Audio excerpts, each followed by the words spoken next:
Hey,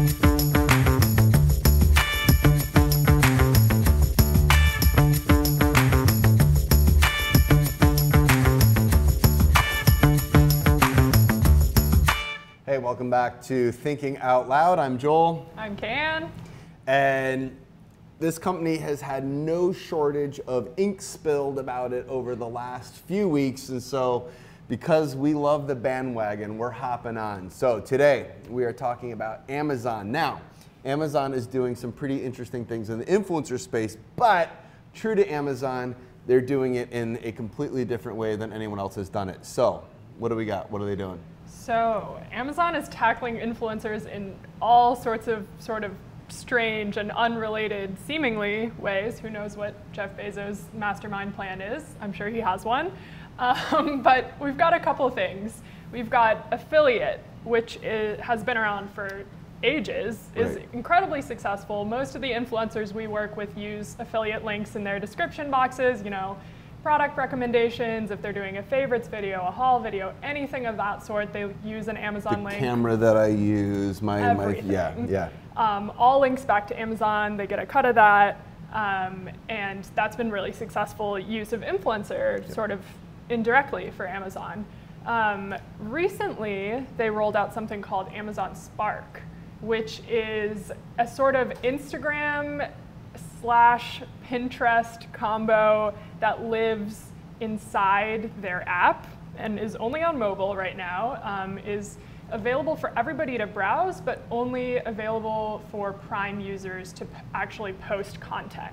So it's a little bit strange because it's kind of like a more aggressive ad-filled version of Instagram. Yeah. I don't know, what was your first impression? Well, so a couple questions. One, is it a social network in the same way that Instagram is? Not particularly. You're not going to be following your friends on Spark the way that you would on Instagram. I don't know about you, but I do not want my friends seeing all of my Amazon purchases.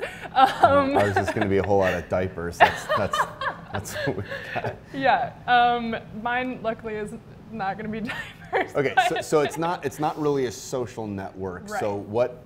But they're calling it an influencer network. So what's the influencer element to it? Right. So they are paying influencers to post on Spark right now, not to promote any particular products, but just generally for a post. So they'll reach out to you, say, hey, you're an influencer, why don't you post on Spark?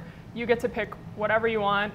Maybe it's your camera, maybe it's... But they do need to tag it with some kind of product that is available on Amazon. So similar to what Instagram has rolled out in the past couple months, they've got kind of a click through to buy feature. And right now, when you scroll through Spark, it's almost like half the posts are sponsored, many of which are sponsored by Amazon itself. But it is, correct me if I'm wrong, but it is more content driven. So I can follow categories, frankly more like Pinterest in a lot of ways. I can follow categories of interest. I can follow cooking or gardening or photography or hiking or whatever. So when you first sign on, they say, which of these 100 things are you interested in? You say, children's goods. Diapers. Gardening. Right. Whatever else you say. And then they curate your feed to show you products of that sort. Anyway, so Spark is a little bit weird, not totally sure how it's going to work out. But generally, I think Amazon has, made their purchasing more social and more kind of, they're making moves towards being social media-esque. Yeah. Okay, so I've got two thoughts on it. One, I am deeply skeptical about the way that Amazon rolls out products. And maybe this is intentional, and I mean, I'm sure there are people within the organization who are suggesting that they should make more of a media push, but a really significant data point, and albeit it's only one data point, but I did not know about Amazon Music for a year after having been an Amazon Prime member. I'd never heard of it, and only in the context of my work did it actually come up, and had it not been for that, I wouldn't have known. So they've got all these products already that you as a Prime member have access to. but there's zero publicity about it, and like, you know, their front page is already so congested with, you know, wanting you to buy the new thing based on your preferences and all that, because ultimately that's where they're going to make their money.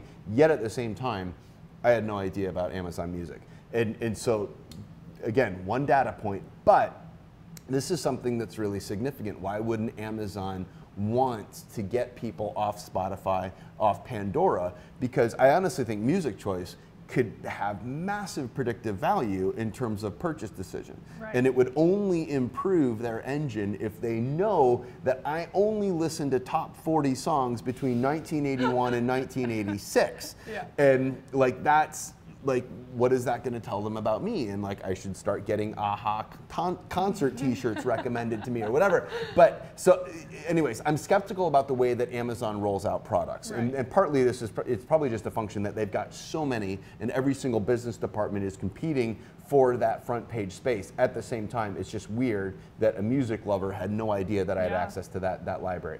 Now, on the other side of that, I am really excited about a social network that I don't have to be connected to any of my friends on at all, or any So people. social. Well, no, but here, I mean, one, to your point earlier, I don't care to broadcast what my purchases are on Amazon.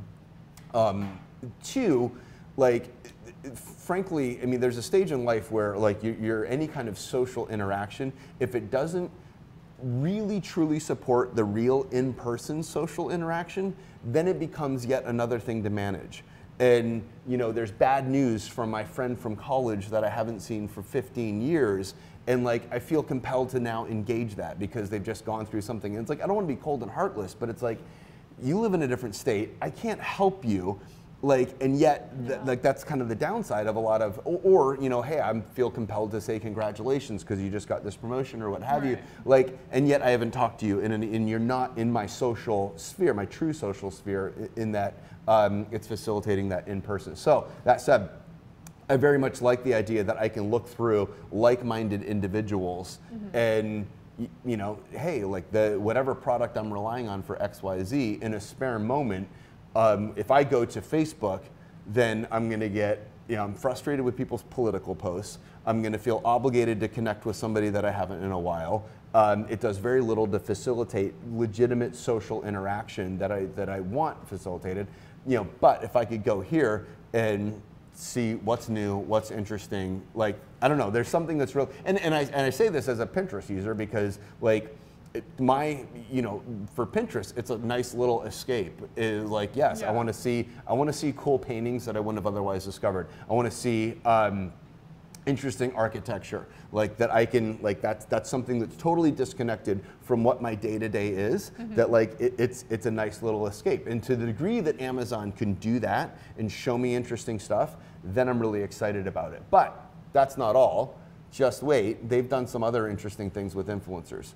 Yes. Right? Yeah, like, they have. In fact, I mean, it's interesting because the Spark program, to me, makes a lot less sense than a beta influencer program that they rolled out in March that got almost no attention. It's like nobody is talking about it. Yeah, exactly. Amazon Music, whatever. I'm sure a year from now, everyone will be raving about it. But so we've got these. Basically, they've launched a beta invite-only influencer program where they invited certain influencers, a lot of YouTube influencers that we recognize, to come build a page on Amazon of all the products that they're buying, that they're into.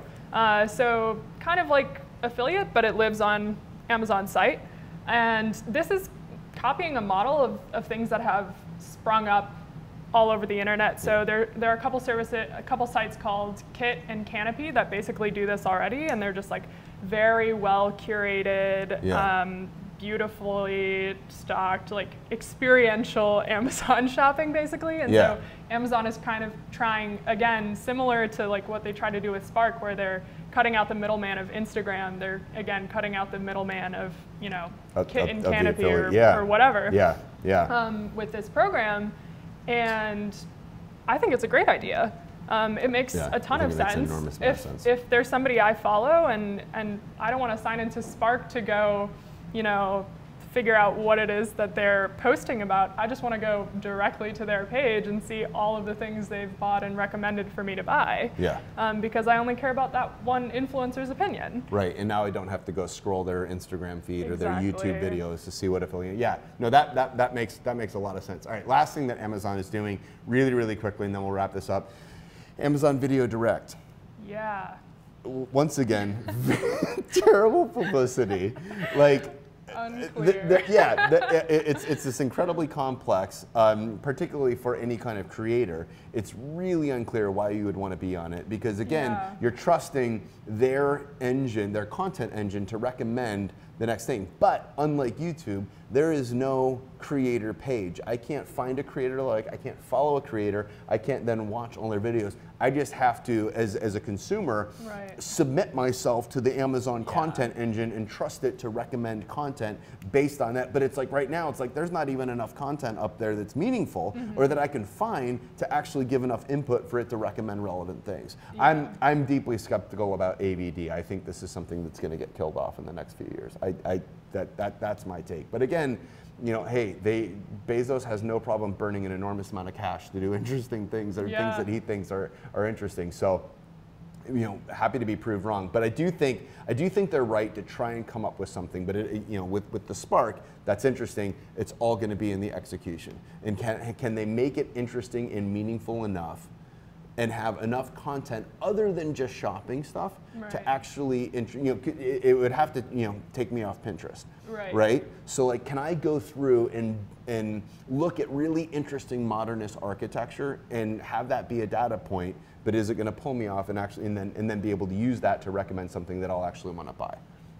I don't know. We'll see. All right, anything else? No, I'm good. Okay, good. Hey, thanks for tuning in. Drop your comments below. We'll see you next time. Goodbye from Detroit.